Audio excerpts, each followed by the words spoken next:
Polly. So I'm muted right now, so we're all muted. Oh, I can hear you now. Okay, I think we're getting, Danny says we're ready to go. All right. Then I guess everybody can unmute.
Molly, I'm ready if you'd like me to start.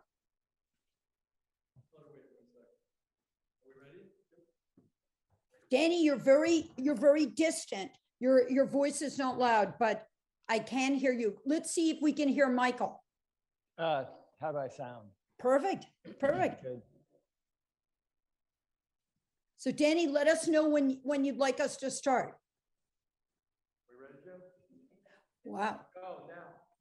Well, we all wish we could be there with you at the Pigeon Palace. And it's unfortunate that at least Nev and I are in New York, and Harold, where are you? Are you in Arizona? No, I'm in Oregon, just south of Portland. Okay. So I think we'd all much rather be with all of you right there where also the exhibit is, and there's so much great artwork there. But we're holding this virtual panel, and our topic tonight is misinformation and how social media really has made this a more difficult topic to get our arms around, and how it's also spread more effectively through social media. And as Danny has said in his description of tonight's talk, just to remind everybody, misinformation is false or inaccurate information, but especially that which is deliberately intended to deceive.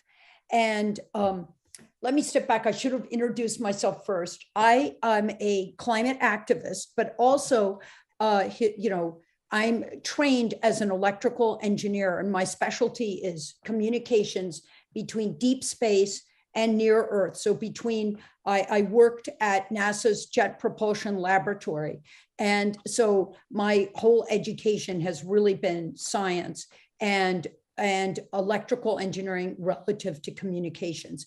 But even though I have loved every project I've worked on, I personally decided that climate issues and legislative actions, global or United States level solutions, are what we really need, even though local solutions that we're going to hear about tonight are incredibly important. But I thought perhaps we can work at passing some of these really great plans that we have always talked about in the United States, but somehow I've not been able to get them started. So anyway, that's what brings me here. And I'm going to ask each panelist afterwards to introduce themselves as we go around the table, the virtual table. But first, I wanted to say that misinformation isn't new at all. I'm sure you all know. I can't quite see whether anybody, was around at the time of the big tobacco disinformation story, but where in the 1950s, when the medical world determined that smoking was bad for you, the big tobacco very very deliberately decided to, at a time when science and everybody adored science because of going to the moon, etc., they decided to wage a campaign using their incredibly innovative advertising techniques to question the science and also socially engineer how cool it was to smoke. So between denying the science and using social engineering, many Americans continued to smoke, of course, and there were health impacts.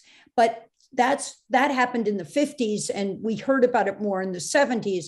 But amazingly enough, it's kind of, we were duped again by Exxon, who in their world, they did tremendously fantastic climate science. And they determined that indeed the burning of fossil fuels would result in a global temperature rise on our planet. And they knew exactly what the impact of that was, maybe not to the detail that we know, and their modeling wasn't as good as we have now, but they did know that it was going to change the way we live on our planet.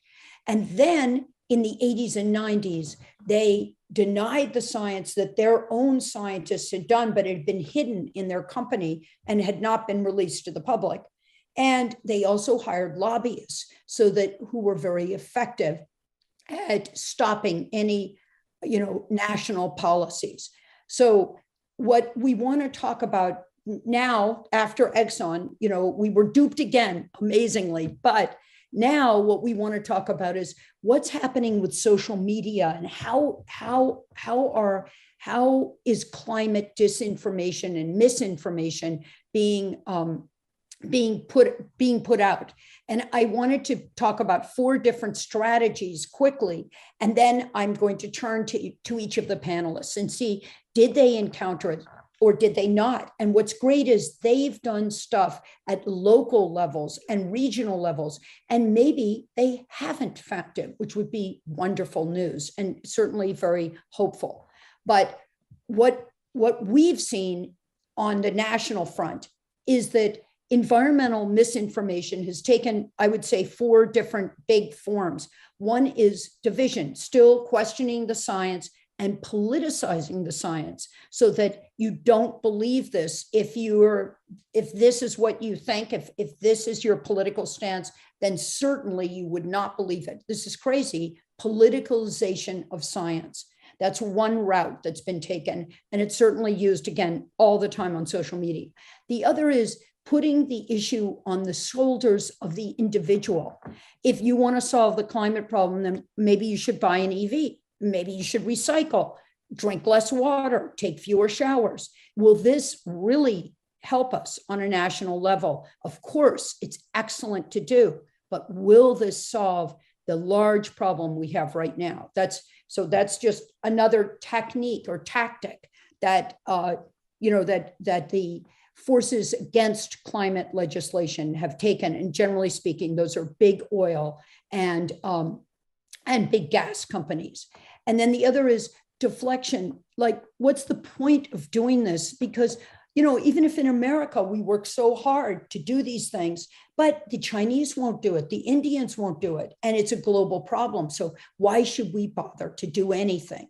That's another one. And then finally, the other kind of motif is, it's just too late. It's too late. So let's just, arrange the chairs on the Titanic. Let's have fun, and we're all going to go down. And I think one of the great things is even the Don't Look Up movie was hard to watch in some ways because it looked so corny. But a lot of these tactics were illustrated in that movie. And, it's just funny to think about how an author decides to talk about climate change. I think that's what I thought mostly about Don't Look Up. But I'd like to see, maybe Danny can see, has anybody in the audience seen Don't Look Up? And later we can ask you what you thought of it. But I don't know if we can see any hands raised, or maybe Danny can report to us. Has anybody seen it?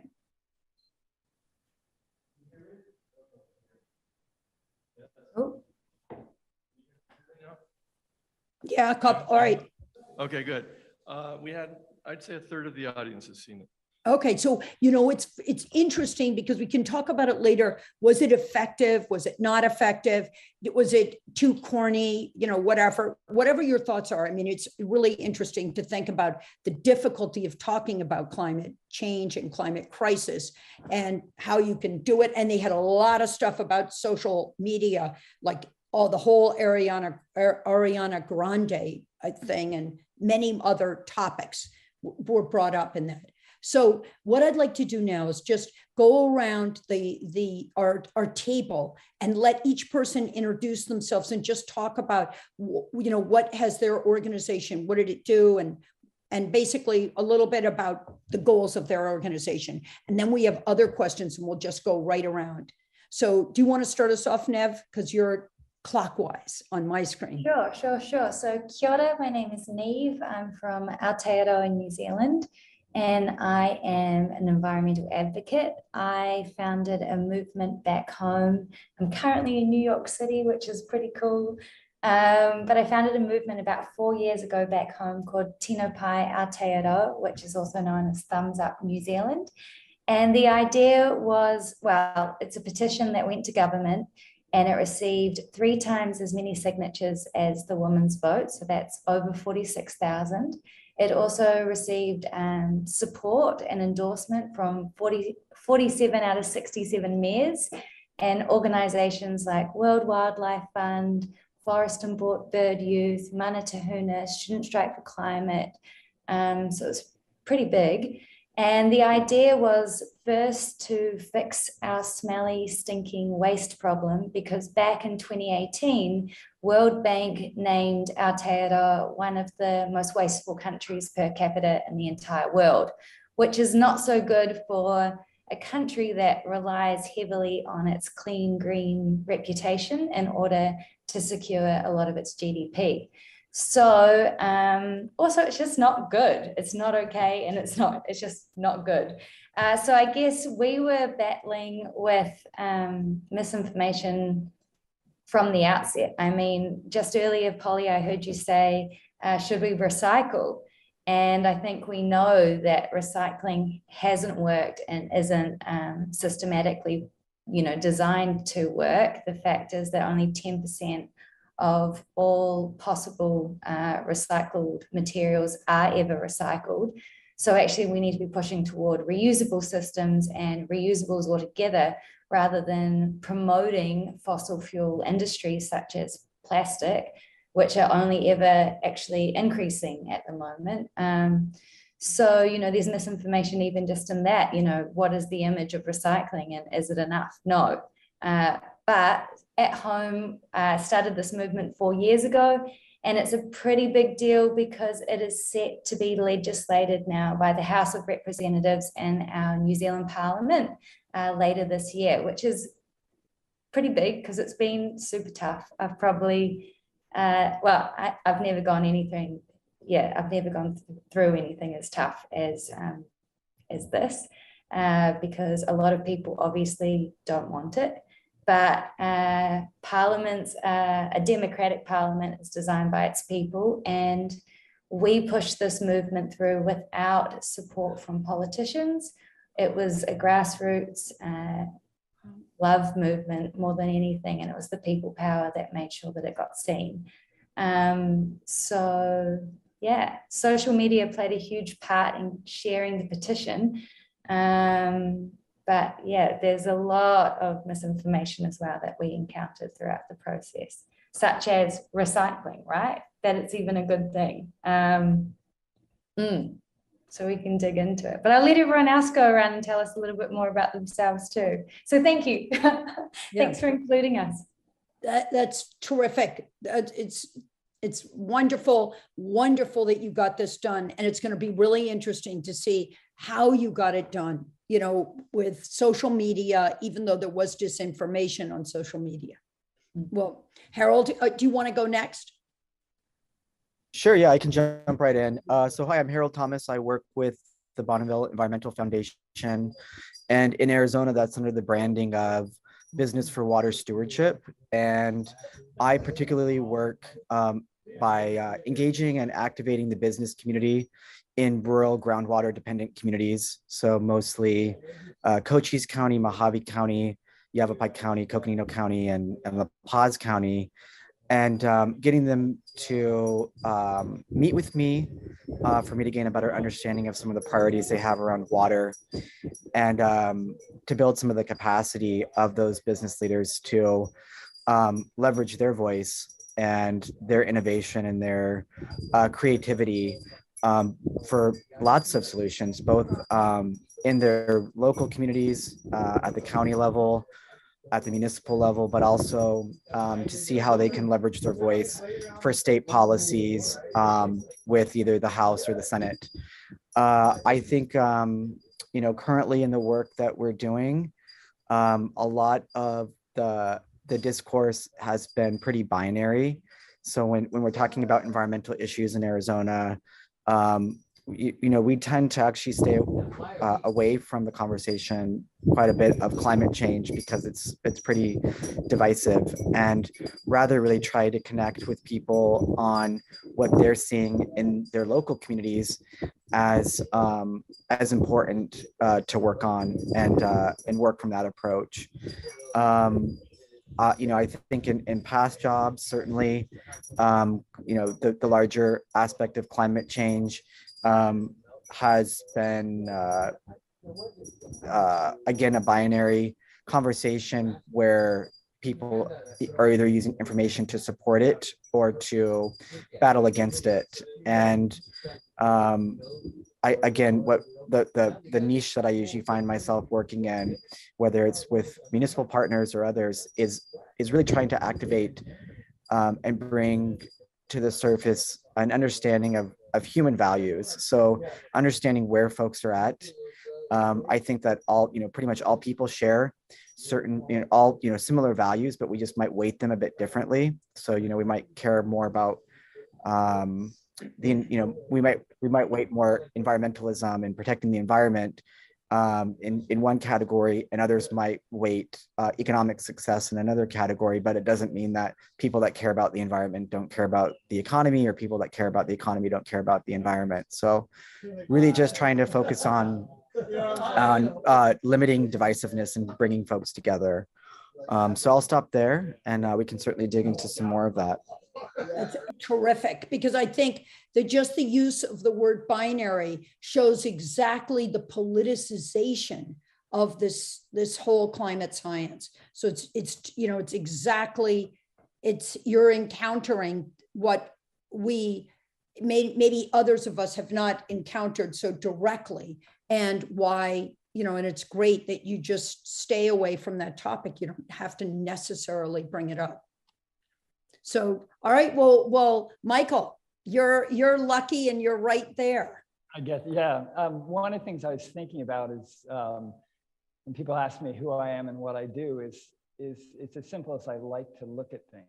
And in this culture, the only real way you can afford to do that is to be a photographer. And then when people ask you who and what you are, you go, I'm a photographer, and you can pretty much do that. Look simply at things.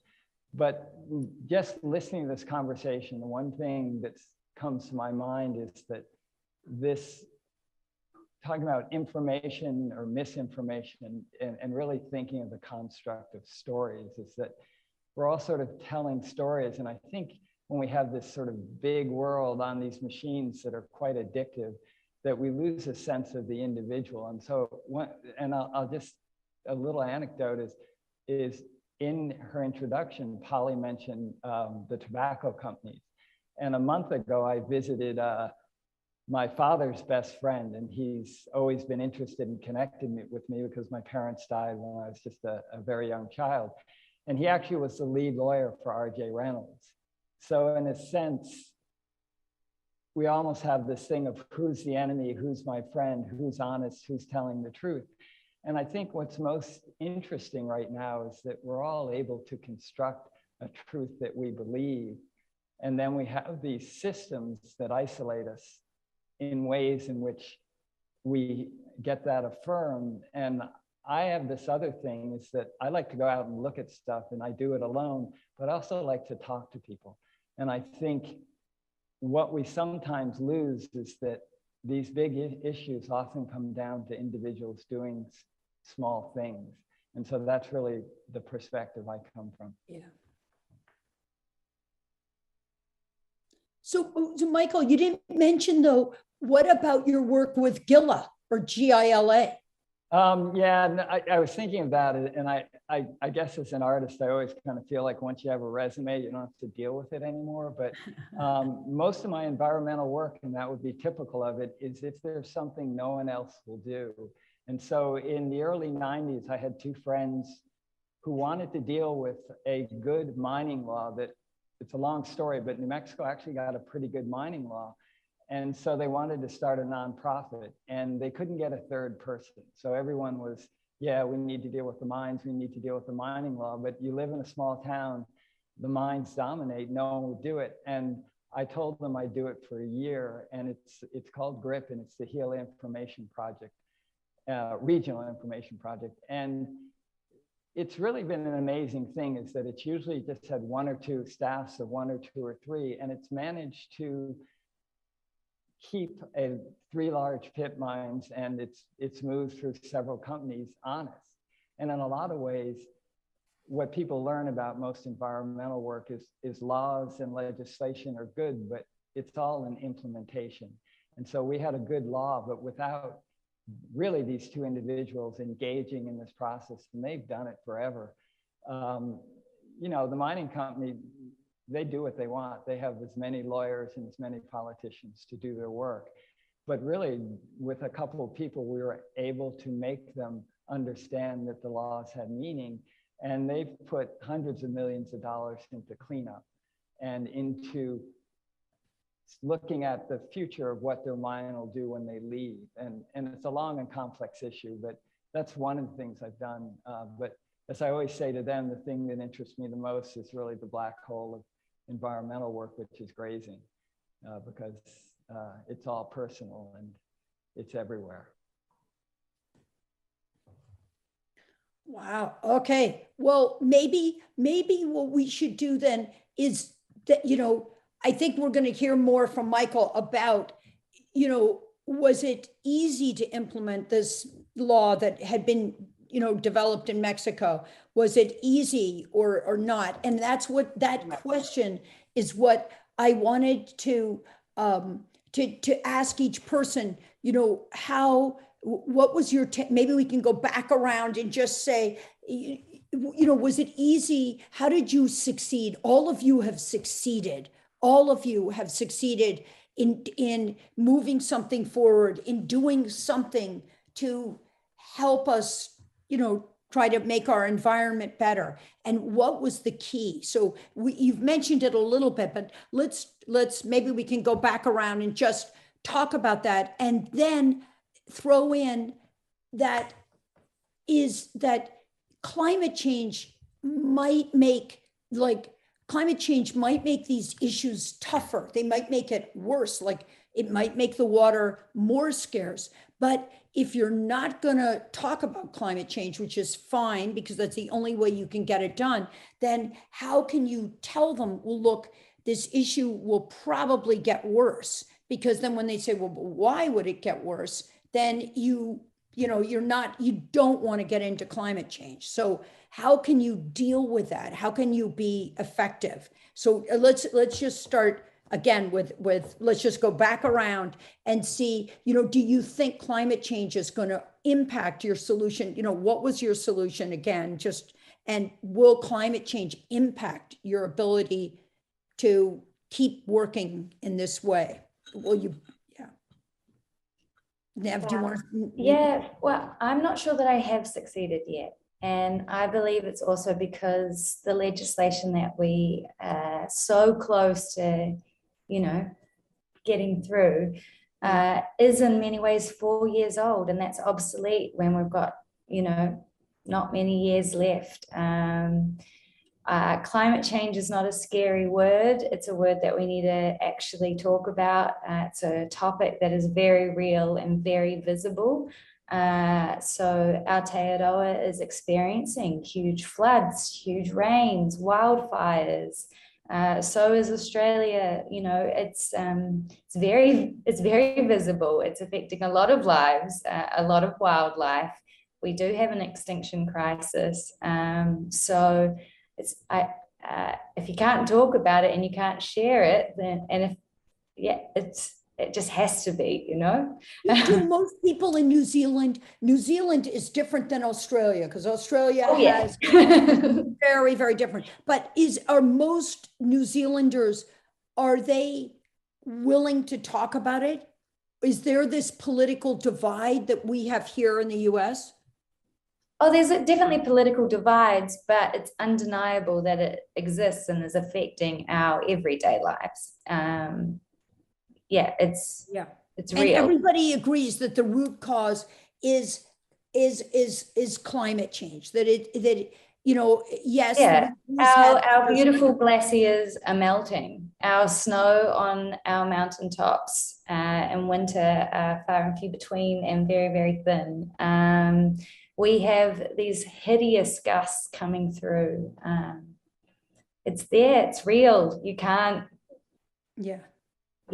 So then for you in New Zealand, it's not that people deny the science. Do they think, well, humans will just adapt? We've adapted before. We're just going to adapt just like before. Maybe that's something they think? I think the issue is that the systems that we have in place aren't flexible, and unfortunately, like all humans in the world, or like many of us in the world, we don't just exist in a very small bubble, which is Aotearoa. Our products, our jobs, they are outside of this country as well, right? So we are also relying on other systems that exist. And also it's really what I'm learning more and more is that it's really scary to be the first, and it's really hard to be the first to make big, bold changes. And if there's no precedent, then people kind of go, well, why should it be us? How can this be my job? And maybe it's a generation that's in control that maybe, don't feel that they're inheriting the same issues, or think that business ought to be the ones that solve it, not realizing that business is so much a part of politics and everyday life, and that actually we should be embracing all this complexity because we all exist in so many spheres at the same time, rather than, life is not simple. And it's not going to get simple. It's just not going to go that way. The more and more we're affected, it's just going to get more and more chaotic. Can you mention, before we go to Robert, before we go to Harold, sorry, because I love that, some people say, let business do it. Government is inefficient. Let business do it. And business would love to do it if they were given some direction by government about what systems can and cannot handle. What is okay, what's not okay. Where are the ties and the links? Where are those industry connections? What's healthy? What's not? How come we have like a climate change forum that don't actually bring on health experts about micro and nanoplastics, as well as climate scientists, as well as conservationists, as well as the general public? What about the educators? What about the teachers that then need to bring this, everybody in society plays a role. So maybe the old way of compartmentalizing is really just not the way that we need Yeah. Well, we're going to come back for social media, because we've got to talk about the impact of social media. But let's go, Harold. What do you think about, how you've been able to succeed? And will it be impacted? When will you be able to be, do you ever mention that, the problem's only going to get worse, or maybe you just don't want to deal with that? What have you found to be effective? And also social media. So here in the Southwest, in the area that I work in, the Colorado River Basin, and in these groundwater dependent communities, we've been in a mega drought for a very long time, over 50 years. And Arizona's population in less than 100 years grew from a few 100,000 to nearly 8 million. So I think whether or not climate change is a part of that discussion, we would still be having to deal with similar outcomes and similar challenges. And unfortunately, climate change is a divide among people in the communities that I work in. And so whether it's been with, municipal governments where their elected officials and their municipal workers aren't able to have, discourse around the topic, or whether it's, my current work where I'm working on policy issues at the local and state level in communities where climate change as a conversation isn't going to resonate and activating change. It's not necessarily something that I would lead with. Right. So It's I try to brilliant.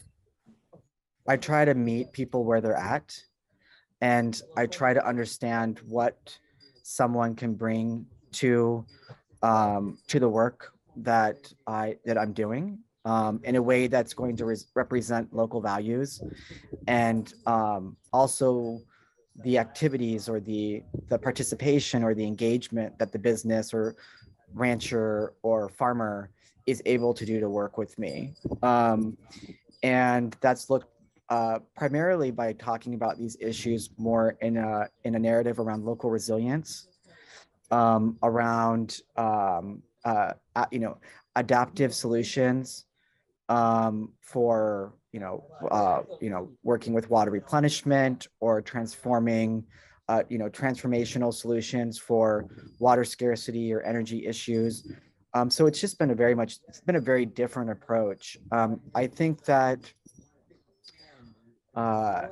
again,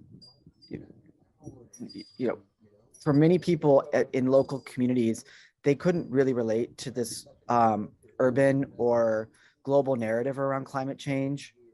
And so, the climate change, had a branding of a polar bear, and that's very far away and very distant to people in the Southwest. It's not an experience that they could maybe relate to. And so I think that the best way that I've been able to work is, what my work usually looks like is going out and meeting with people one-on-one, going to someone's farm, going to someone's ranch, meeting someone at their business, spending the day with them, truly listening, authentically listening to their concerns, and figuring out where we agree and how we can move forward.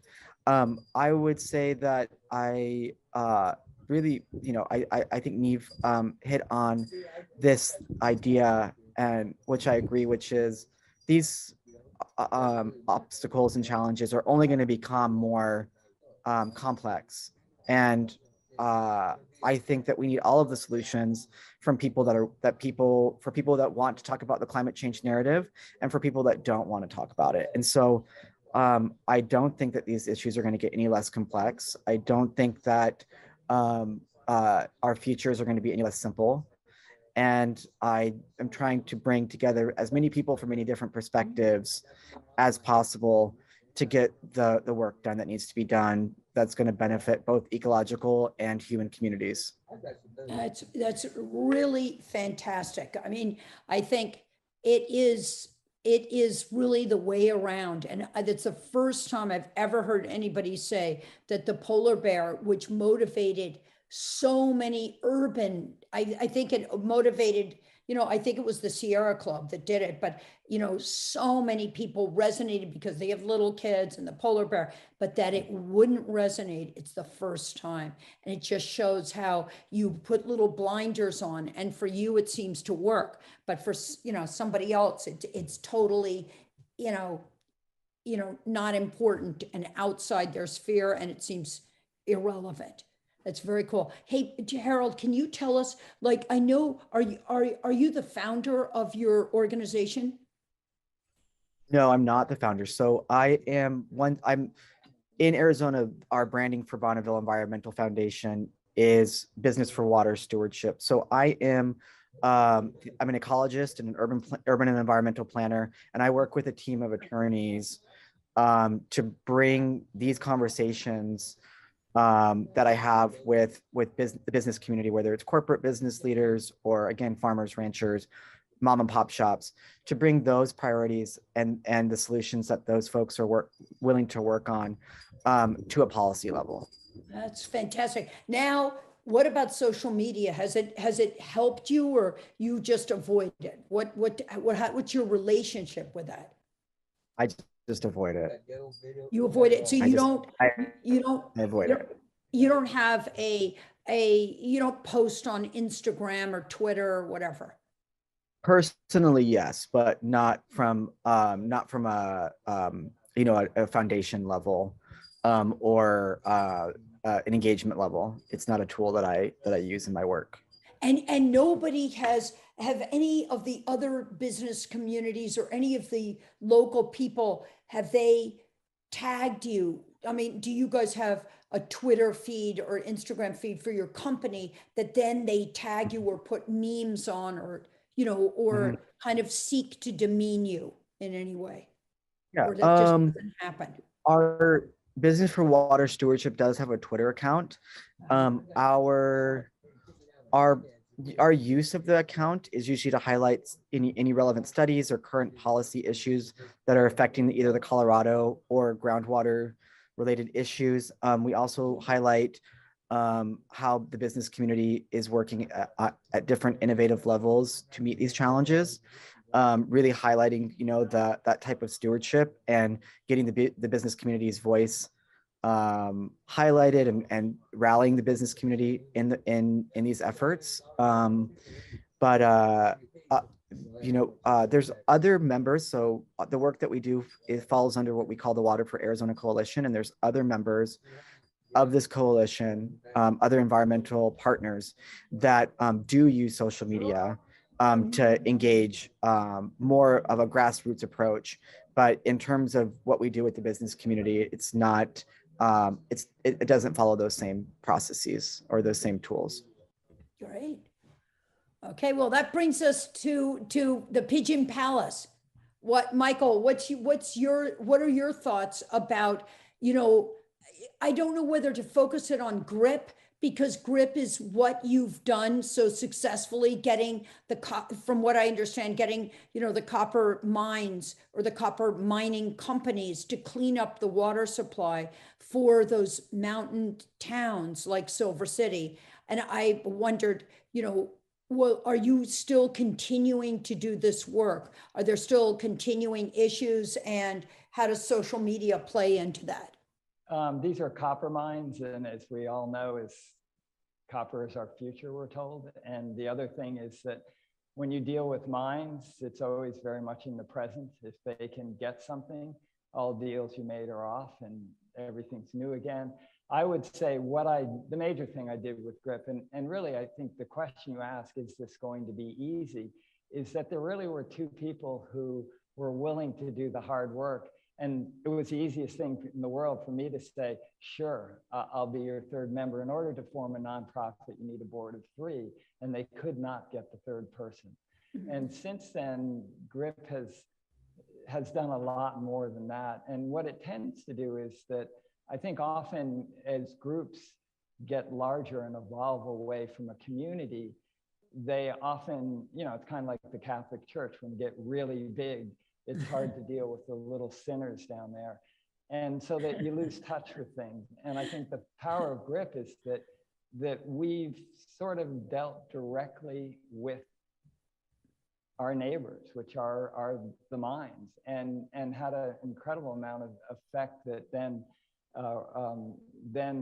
grows out in the world. And the other thing is, and this is the one thing that's really difficult, is the people who've done this, and we're on our third director right now, it's Allison Civic, is these people have a huge institutional knowledge where they have 10, 15, 20 years of, and again, I don't do this. They read documents like this thick, and then they incorporate this information to be able to go back to the mines and back to the environmental departments and back to the politicians and say, this is the law. You're not even meeting the basic tenets which you're required to.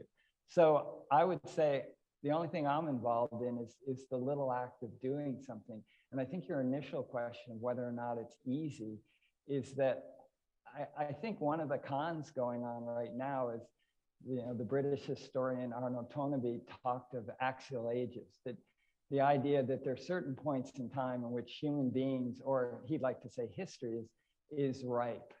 And we're in the most amazing axial age ever. And really the big con is that you as an individual can't be involved in this. And what I've noticed is that it's often just one person. And so I'm meeting all of you right now for the first time, is that it's often one person who actually does something, starts asking a question, goes to a meeting, and then gets involved. And it's way easier than they want to let you know. The hard part is getting out. And I don't know how to do that. Once you start, you kind of feel like it's just the best game in town. We're talking the planet, we're talking humanity, we're talking all the living things, the ecosystems. Why wouldn't you want to do this right now? It's a lot more exciting than Facebook, I'll tell you that. Yeah. So you're really saying, Michael, that you think that there's tremendous power at the individual level, maybe not in recycling or buying an EV car, but in finding an area that concerns you. And then, in what you did with GRIP was to get the business community or the minds to really follow the law. And it's kind of what Harold is saying. I mean, look at what they're doing, and it's a set of individuals that are just working with other people. It may not be as conflicted as with the minds, but your thought, Michael, is just the power. There's a tremendous amount of power with an individual in plugging in many different ways. Is that kind of, and Toynbee is saying this is the time. Well, Toynbee's really calling it, it's the axial age, is that and he really is identifying this in the 60s, is that it's really, I don't know whether I can, you guys are in New York, I grew up there, but what we would say is that, for the first time, human beings can fuck the whole planet up. And if we do, we're all in the same basket. And Arnold was a historian of history. And what he was pointing out is before it was really cultural units around the planet, they would enter a period of nascence and downfall. But really what's evolving is that we no longer can sort of play the game of saying, I'm going to grab as much as I can for me, for my cultural group, for us. And that's just the way the game's played, that all of a sudden those consequences of things falling apart is really, we're all in the same basket. And I think that's the thing, is that I really think we've yet to begin to address these problems. I have a sort of funny thing I always say to people is that if people are talking about driving cars in 20 years, they're not yet addressing the solutions. None of the numbers work. If I want to go get beer and I have to enter a 2-ton vehicle and put gasoline into it, because I live in the West, we don't walk anywhere. That defines insanity. And it's not, walking's kind of fun. So I think it's big and it's not big, but the big con is that individuals, I've just seen it again and again, 1 or 2 people will do something. And I think, these guys are more than me pointing that out. And then things happen. And I'll do one quick other thing is that very early on, I worked on the spotted owls coming along. Everyone's wondering, what are we going to do? We'll have no trees for timber programs, communities. So we did a community watershed management group. It was one of the first ones. And one of the guys in it was the public relations guy for Stone Paper. And they were cutting the trees. And he told me, he said, we have a problem right now. Most Americans, about 68%, identify themselves as environmentalists. And he said, what we're going to do is we're going to make it so you guys, pointing to me, are radical environmentalists. And then once we do that, we can push you off to the side. And then, then people will be like, oh, I'm not one of those. And I think that's the game that's played, is that if we can push this group out, that person out. But the individual has a huge amount of power. The same. Yeah, that's great.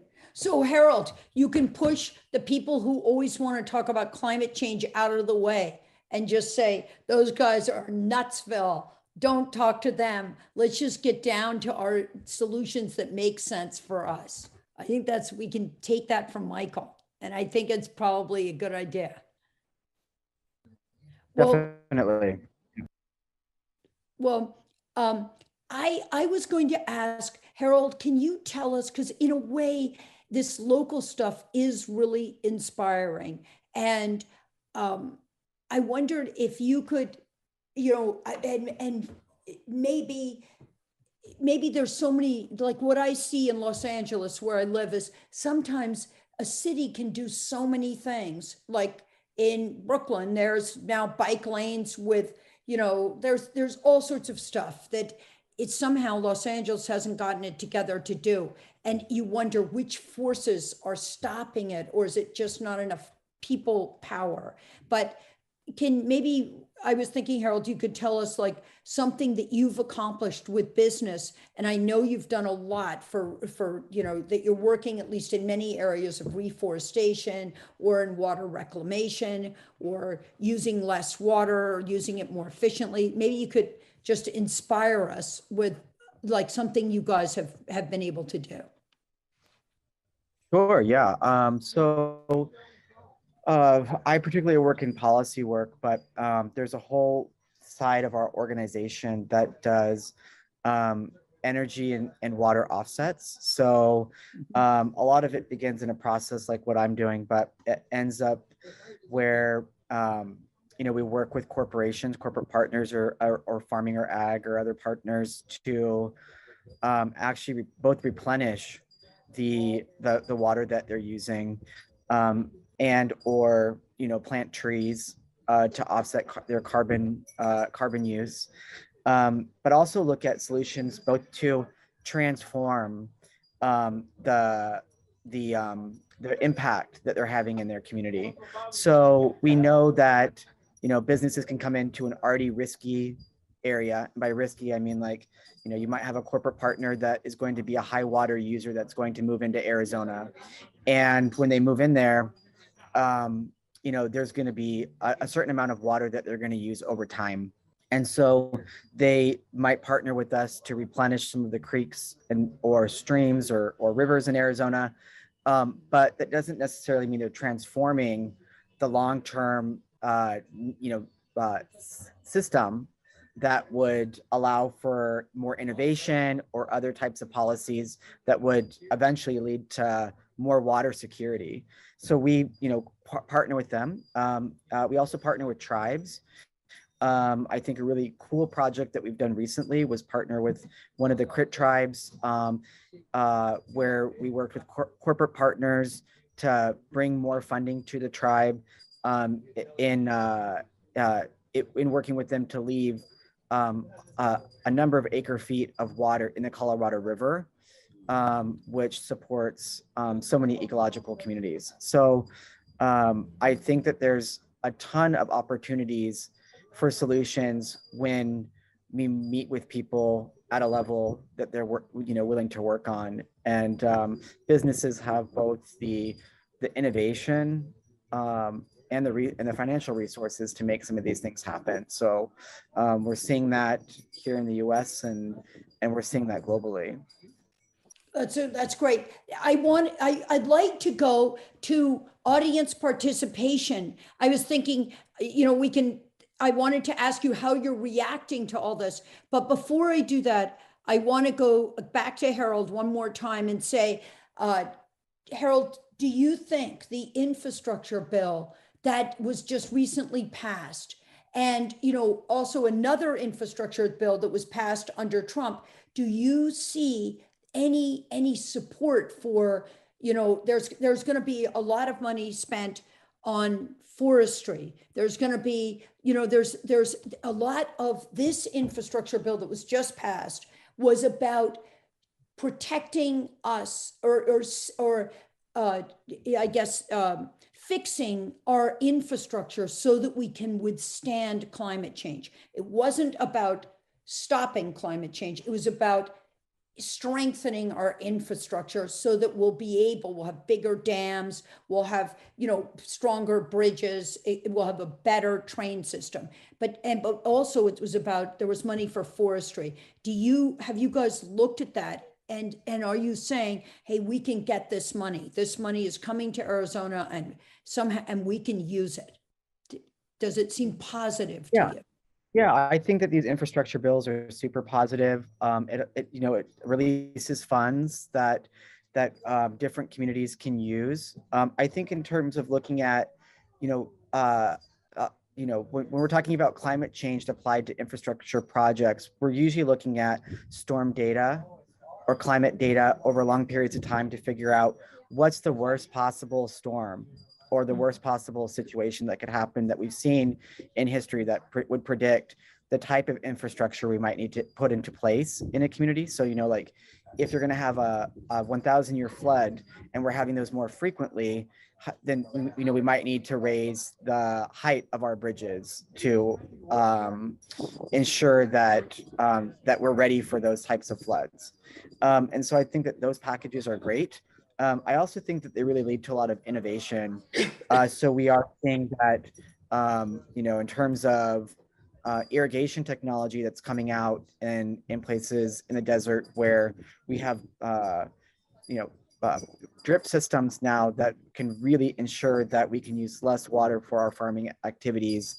When we're looking at new solar, what's really exciting for me is looking at some of the stuff that we're going to be doing with hydrogen. So the US and a lot of business partners are leading the way with hydrogen and what that will look like as an alternative fuel source. So I think that these infrastructure bills are catalysts for the type of changes that we need to see out of both the local level, but especially at the global level. So I'm inspired by them. I think the business community is inspired by them. And I think that local communities are inspired by them. Challenges there are, how do we make these processes accessible to, communities of diverse capacities and make sure that we can meet various needs. That's very positive. That is like such great news. Neve, I want to ask you, do you in New Zealand, are there going to be any infrastructures the government, it's going to fund? I want to ask you, do you think that has the government helped you in making these recycling standards? So no, not yet. But you guys have the super fantastic president that we all admire. Yeah, Prime Minister Jacinda Ardern, she's great, but no, not so strong when it comes to climate. And I just want to comment that the infrastructure bill that you're mentioning doesn't really relate at all to Aotearoa, but we have already funded a lot of we have already put lots of money toward building and rebuilding rainforests, and I work quite closely with Te Tapu o Tāne, which is an indigenous rainforest in Murihiku, and it's pretty exciting. It's really, really great. And I just want to comment, because I think it's really beautiful, but the word ngāhere means many communications, and that's the word for forest, right? And nothing speaks more to biodiversity than that. And if you can take one lesson that we learned, and we learned it the hard way, was when we started rebuilding our forests throughout Aotearoa.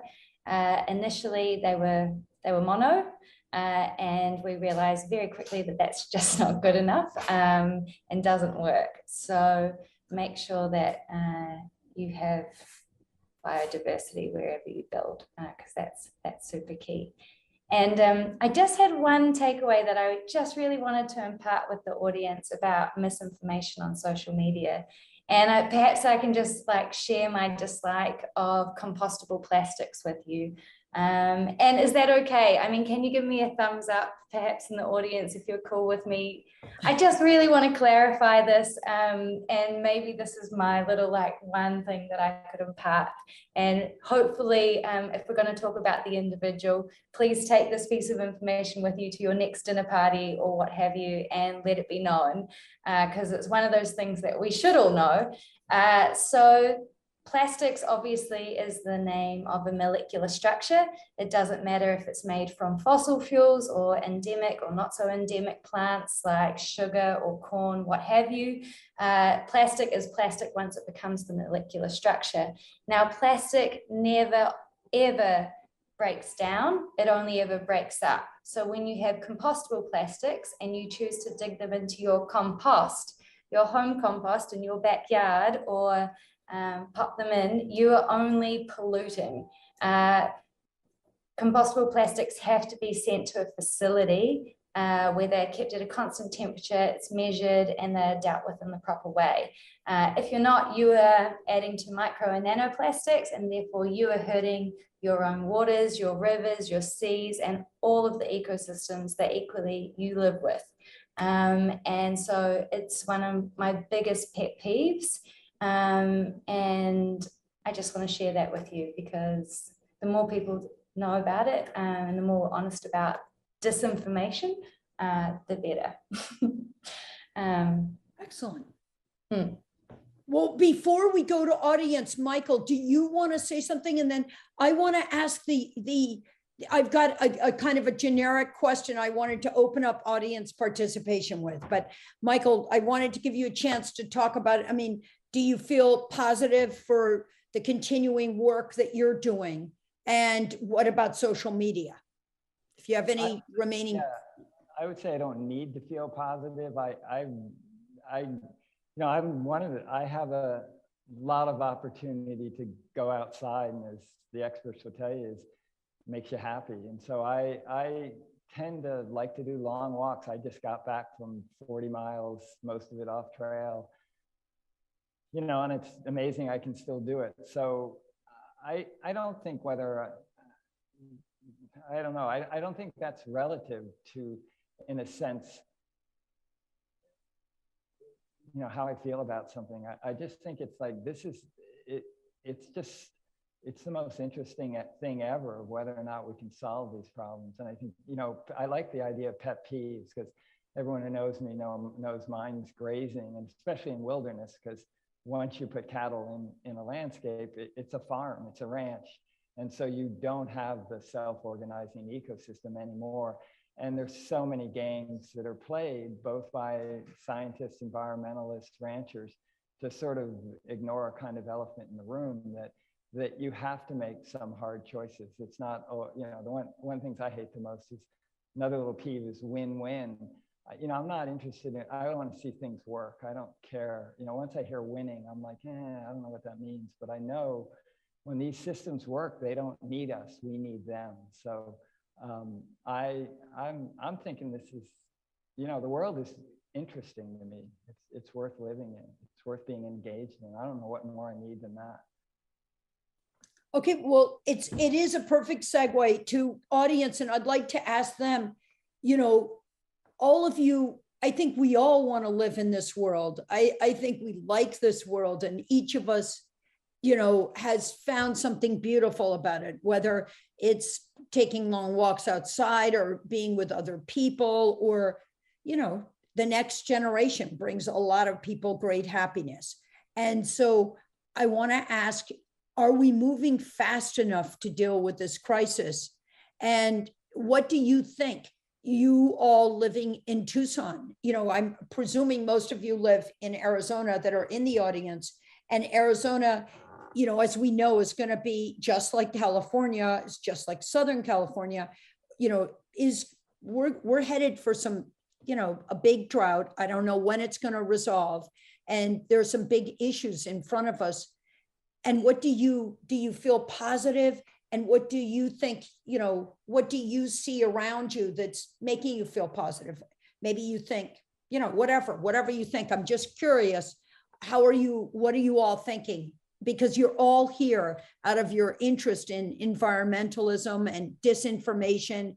And I'd love to hear from all of you. So maybe someone can just talk about, again, do you think we're moving fast enough? And what if not, why not? And if you have anything to say about disinformation in social media, it'd be great. Right. So maybe Danny can get some responses. Does anybody want to take that? Anybody want to have any thoughts on, are we moving fast enough? Hilaire? We are not moving fast enough. There's no doubt about it. Water is a big issue. And in the area where I live, they're putting in lots of new orchards, tree orchards. They're putting in one of the largest areas in the United States. They're putting in mines, mining has top priority. So our state is going in the wrong direction, I believe. Anybody else? All right, back here. I have a question for you guys. So I don't know if you can comment on, I'll tell you about one development that's advancing here in New Mexico, and they're advancing on the notion that they're bringing renewable energy, not renewable, green energy, and that's how they got passed with Obama. And I wonder if you know of more things like that. They're called SunZia, and they're humongous towers that this company wants to build through the wilderness of New Mexico, going through Rio Grande, going through the San Pedro River in Arizona, going through the undeveloped, totally wildlands, building roads where no roads exist right now, where animals and birds, there's no power lines, there's no roads, right? There's no development. And they're succeeding. There's the local groups are not seeming to fight them well. But I wonder if there's a trend, because they're becoming popular with politicians. I think in New Mexico, they're succeeding because of this misinformation, misaligning. They're not really green, and it doesn't make any sense. They want to bring this green energy, supposedly windmill energy, from New Mexico to California. And as the late activist Mick Meter said, it's like selling ice to Eskimos. So I'm just wondering, this is just one example, if you know of anything else. Did you say, can you tell us again what the name is? The name of this? Yeah, it's spelled S-U-N, and then again, capital Z-I-A, and it's one word, SunZia.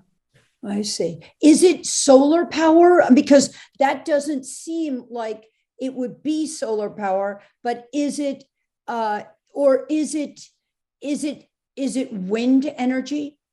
They're building this huge line of really big electrical towers. It's a transmission. It's a transmission line, and the origination is wind power in New Mexico.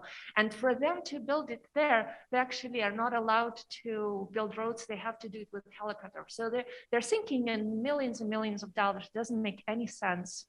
But I'm researching what's going on. But I've made a little video about it about 5 years ago. They're continuing. So and they're continuing because they're saying we are green. Yeah, you know what? I just Googled it. Thank you for giving me the actual name, because I couldn't find it otherwise. And the only analogy I can think of is that they want to be a utility company. I mean, I just Googled it for 3 seconds, but seems like they're building transmission lines to go from solar and wind energy and bring it to the cities. So they're gonna get the energy outside the city and use transmission lines to bring it in. And this, I think what's interesting about that is that for wind energy, maybe you do have to do that. But for solar energy, you can have a decentralized solar energy, like rooftop solar, and you can put it on buildings in the cities. And of course, so it's one of these interesting things, but utilities like better to make a centralized facility, and rather than having, and it is cheaper. However, now you have to put these transmission lines in. So when you take the cost of the transmission line, and in California, at least, the fact that the transmission lines are what's caused several of the very large forest fires. So there are a lot. It's hard to put an economic equation and say that decentralized solar power is how to compare it with centralized. It looks cheaper, centralized. You can make it gigantic and it can follow the sun. But on the other hand, there are these, then you need transmission lines that are higher voltage. And you also, these transmission lines have caused fires. So how do you weigh this? And why wouldn't you go for a more decentralized approach? So I can exactly see your, concerns here with wrecking the very ecosystem we're trying to protect. I don't know though about wind power, since you can't, it's hard to have local decentralized wind power. But let me see, maybe one of our other panelists knows about this project. Do you by any chance, Harold, know about it? I don't know particularly about this project. I think that there is, there's voter mandates across the country for utilities to move toward renewable energy. And just this week, California, for the first time, got all of its energy from renewable sources. So I think that's super inspiring that, a state with 55 million people can do something so quickly, or relatively quickly. But, most of our energy as a nation still comes from carbon fuel sources. And I think that people are going to be making trade-offs over the next few years when we're looking at moving away from those carbon fuels at a rate that would allow for us to stabilize our climate. So lots of trade-offs ahead and lots of decisions for local communities to make about what that will look like. In echoing back what was brought up earlier, is that there is tremendous innovation going on in energy storage, because right now the lithium batteries can only store basically 4 hours. For 4 hours, they can store the charge. And after that, the charge starts decreasing. So there is tremendous innovation.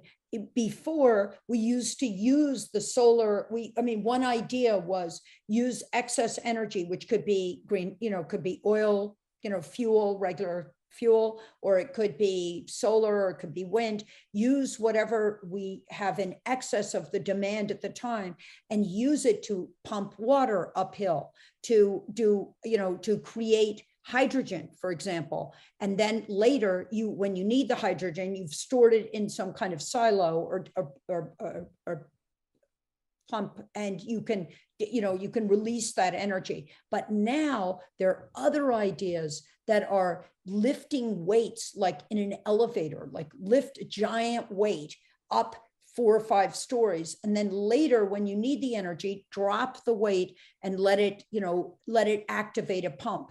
And so there's just a wide variety of ideas. It's all of this innovation that the panelists have been talking about. So I think we don't have all the solutions, but we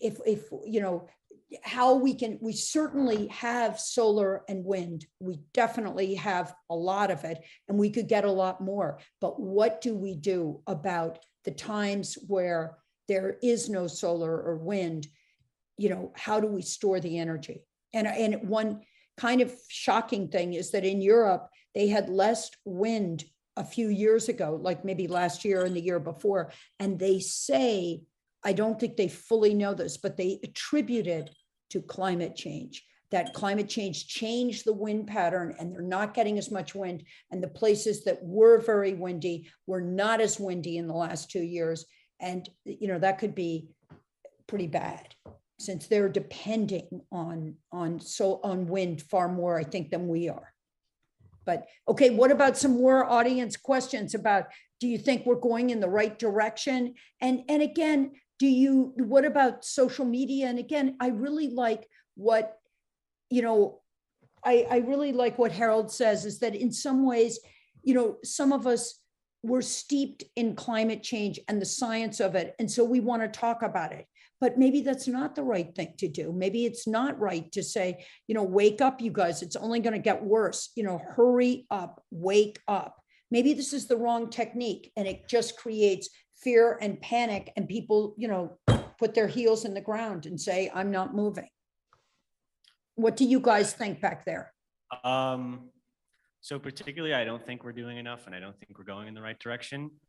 And one thing that I've noticed just even now, people are very quick to recognize that things like mining operations and other forms of development, they're kind of accepted as like these inevitable forms of like progress. But in reality, like those are the things, like the root cause of the climate crisis is actually like corporate fueled capitalism. And all of those things are symptoms of capitalism. And so I don't think enough we're getting to that level of discussing like what is actually causing this. And I guess in relation to with social media, I think how quickly we've kind of gone away from like a print-based media is harming us with how we share information. It's like, I think 6 corporations or something own all mainstream media outlets in the United States. And now we have multi-billionaires buying social media platforms. And again, these are all symptoms of capitalism, that corporate fueled capitalism that is not, I think, enough in question by people in the environmental movement. Things like, as again, like development are just viewed as these inevitable forms of our society, but we really need to change in that way. And how, because you're wondering too, with like being in Tucson, I've lived here for a year and a half now. And how I've noticed that at the individual level, we can work through that is through like community-based organizing. There's plenty of like really great nonprofits in town here that kind of, I know there's one in particular, it's called Flower and Bullets, and there was an abandoned school here in town that wasn't used for anything, and a group of individuals that were concerned about feeding their communities went to this school and started farming on it, and then got approval from the city to make it into a farm. And it's in a place of town that can be considered as somewhat of a food desert. So community-based solutions like that aren't reliant on mainstream media platforms and just corporations in general, I think are what is going to push us forward. And just to add to that, another question we should be asking ourselves is, even in, you know, having these conversations, is the data waste that comes out of them. The what waste? The data waste. What do you mean by that? And the energy use or the? Everything that we ever do on the internet exists forever in these huge, you know, data storage units. Right. So there is a huge amount of waste that even just comes through having conversations like this by moving from print-based media online. And so, you know, when we're questioning everything, I think it's also important to keep questioning this. Yeah, that reminds me too of the like Bitcoin and like NFTs and the amount of data storage required for that, and the energy use that is pretty destructive. And that links again, if we want to transition. Yeah, vaulting is massive. We want to transition our energy systems to like wind power, and we have these, again, corporations coming in and doing these private installations of wind farms and whatnot. Again, that's not putting into question our energy usage. And why is our energy usage so expansive and extra that we need to continue to develop? We're not really putting into question a system that relies on endless, unrealistic growth.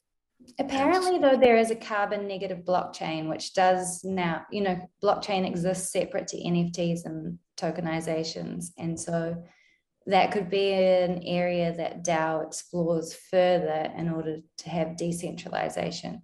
But speaking of misinformation, I don't know how real or not that is. You know, I don't know the ins and outs of that negative blockchain. So I don't want to be held accountable for that. But apparently it exists, and apparently it's growing. And that could be a change. But I mean, it's a highly unregulated space.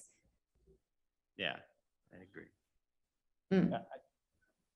I think, you know, at the heart of where we currently are is that for a long time, capitalism worked, but as you use the word growth, it's always been based on the idea that, you know, I can invest in the future and I'll get back more. And, you know, the conundrum we're facing is both how much do we need? And how much we can sustain. And so the questions you're asking really get to the heart of what is the model humans use to solve their basic sort of food, water, community, shelter needs. And that's really the questions we're asking. And you're asking whether, and I think we've heard it here, I sort of feel like we haven't started yet, that most of the solutions being offered are within the paradigm and don't ask us, to figure out the future. So it'll come soon or it won't come. And if it doesn't come, we'll have problems. So there's a few things that have been plaguing my life and a lot of people's lives recently, and it's just extremely overwhelming. And one thing about being in Tucson is seeing the vast migration of people coming here. And it just feels like they're fleeing one climate crisis for another.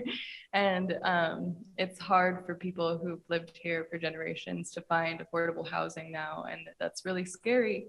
So that's one thing. And then there's also abortion and anti-abortion legislation. And we're already so overpopulated.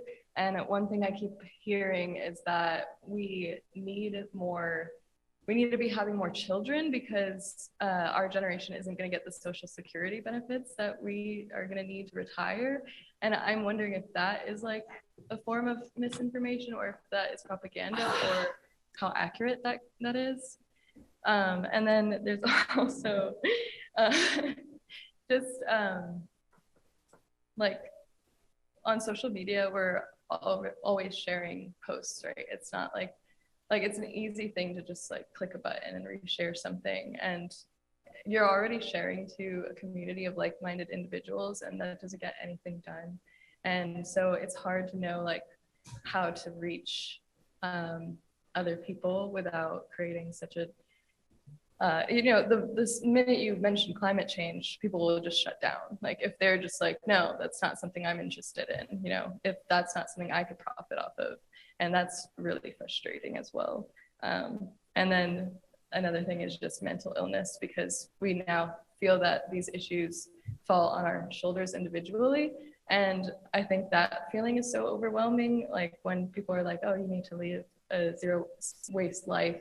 And like, we think that we have to kind of have it all. And instead of making like incremental changes, and that kind of creates this shutdown where we're just like, well, I can't handle it. I'm not going to do anything, right? And so it's like, it feels like it's an all or nothing situation. It's just hard to find resources to be able to combat that feeling of helplessness.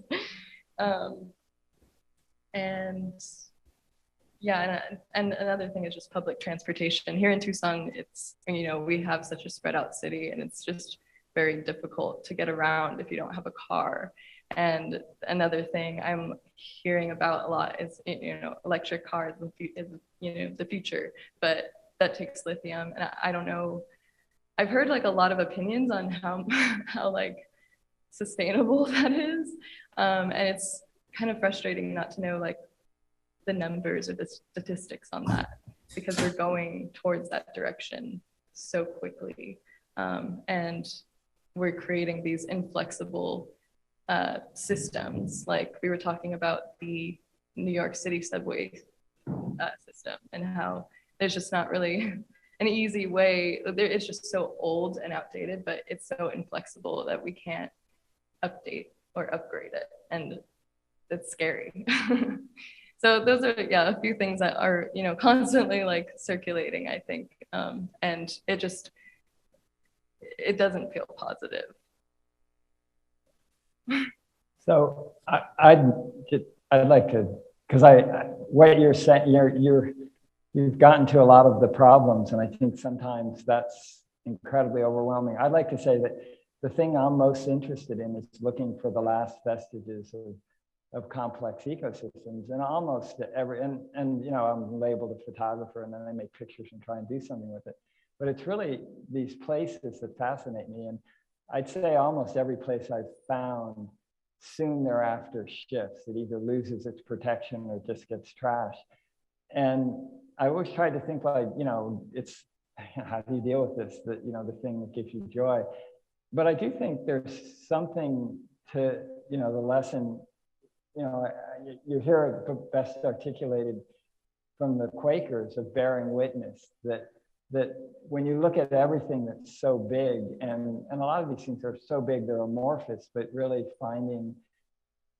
becoming conscious of something and bearing witness begins to address it. That may sound sort of simple and too small, but I think each of those things are really identifying what we know, but there isn't, if we knew the solution, it was easy, we'd do it. And so it's going to be a kind of dance. And I think it begins with, like the old songs, not letting it get you down. Right. Again, Yep. I think we've had it easy. The civil rights and other movements, those folks were, it was life and death. So that shouldn't, you're only identifying what's worth doing. I want to end. I really think it's important to end on a positive note. I really, really do, because the despair just freezes all of us, and we can do so much. Speaking at the climate change level, 1.5 degrees C is still possible. I know that's like not what we've been discussing tonight, but we can still make this. Our future is not a nightmare. We just have to do, I really think what Neve has done, what Harold's done, what Mike did with the water, all of these are very local solutions. And you can plug in, you can either be one of those people, as Michael has spoken about, that somehow manages to create something and do something. We all go, how did this one person do it? But if that's not you there's so many groups that you can plug into or help or work with your local government. I think that or for example, in a response to Michael about those ecosystems, there is a thing, apparently it's a German word called Kugelkraft, I think it's called. And it is, you take a dead log, and they're now doing it in Pasadena, and they're doing it in California, and they're doing it in various schools, and you let this log disintegrate and it creates a little ecosystem. And then you watch, when they do it in schools to tell kids about ecosystems, but they're also doing it in the medians in various streets in Pasadena. And there's so much innovation going on, and there are so many things we can do. And I think it was someone said, was it Michael, that this is really far more interesting than working at Google or Facebook. And it is. And I think the next gen, that's all of you, know this. And that's why we are seeing, so many of us are seeing, well, our kids are not interested in the same things we were. They're interested in these local solutions and doing something that means something to them. And so I think, again, the more we understand this and the more we realize there's so many solutions, there's so many ways we can play into this and contribute something along whatever interests us, whether it's scientific stuff for energy storage, or it's water resiliency, or it's photographing these ecosystems and showing how beautiful they are and recreating them today. Maybe they won't be as multivariable or as complex as they were in nature, but eventually they will. And also maybe these ecosystems will change and they'll be able to tolerate higher temperatures, for example, or less water. So I think we have to not fall. I mean, it is so overwhelming, but I really feel that we can each take a little morsel of something that plays to our attributes. And I think it makes you feel so much better. So even in a sense, if it doesn't do that much, you'll feel a lot better. And I think it will help you. and it will certainly help the others around you. I don't know, Danny, if you feel like we need to wrap it up, but if so, I'd love to go around and just think of positive things, because we don't want to lose hope, because hope is within reach. We can hit 1.5, and we should try everything we can to do it to 1.5 degrees C and no more. And we should do it. And there's so many things that are happening that need our input to tell our government that this is what we want, and we really want this. So, All right, Polly, you want to end it now on a up note? yeah. I personally have a hard time doing that, but I will go along with your wishes. And I thank everyone for coming, and hopefully we'll come again. Yeah, we can ask Neve, and we can ask, Harold and Michael, if they can if they see positivity somewhere. I mean, it's a challenge, and we always rise to challenges. Let's see what they say. Let's see. Well,